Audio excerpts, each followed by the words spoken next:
Magandang morning mga ka-farmers. Ayan, harvest tayo ng sili kahit may mga lapnos. Ayan, grabe po yung lapnos mga ka-farmers. Lapnos.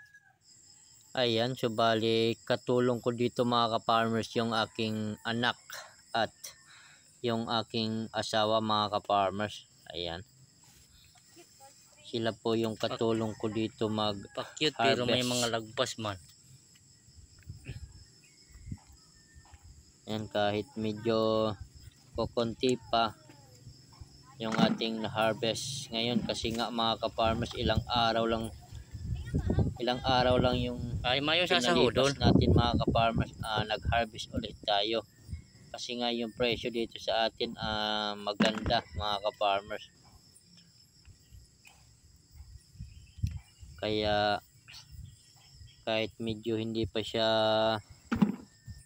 gaanong matigas, pinilit natin mag-harvest kasi nga mga ka-farmers, sayang yung presyo. Ayan, may lapnos mga ka-farmers, so bali kailangan natin maghabol sa presyo kasi ay hiling na buray ni Trina ngayong January baka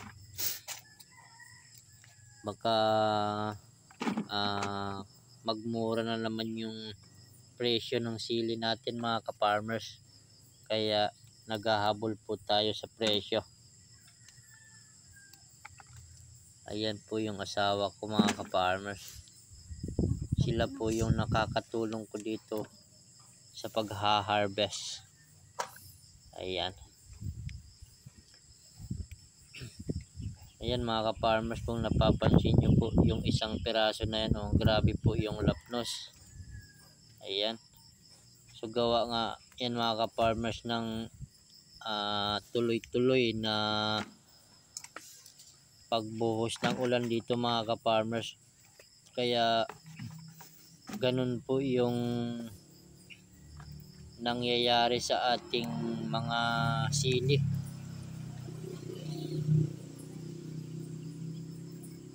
Mas marami po mga ka-farmers yung may lapnos, pero thanks God kahit papano mga ka-farmers, meron pa naman po tayong na-harvest na medyo okay pa mga ka-farmers.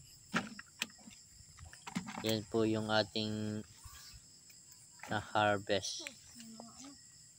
Ayan, so bali mga ka-farmers, hindi ko na po dito na ipakita yung pagbalot namin mga ka-farmers kasi nga po yung ating buyer ay nagmamadali kasi nga hinahabol niya yung oras, kaya hindi ko na po na ipakita yung pagbalot namin dito mga ka-farmers.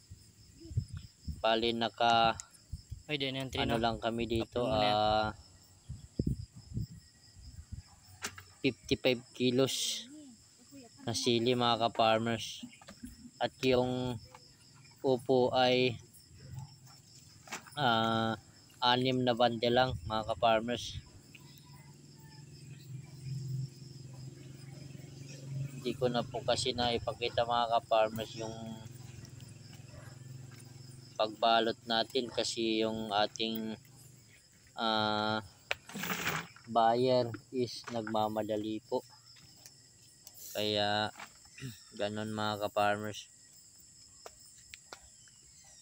So ayan, medyo kung mapapansin nyo yung bunga ng ating sili ay medyo kukunti dyan sa kasi yung hina-harvest natin ngayon mga ka-farmers ay tira na lang nung nakaraang harvest natin. So kaya yan mga ka-farmers, medyo mahina yung harvest natin ngayon. So ayan nga mga ka-farmers, bali nagpapa-harvest na po tayo dyan ng upo.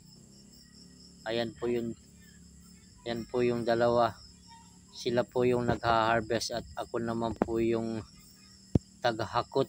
Ayan, sa sako mga ka-farmers. Bali ayun yung harvest nila dun, yung maputi na yun mga ka-farmers, tinatambak nila lang din sa gilid mga ka-farmers. So bali mga ka-farmers, hanggang dito na lang po yung video natin. Salamat.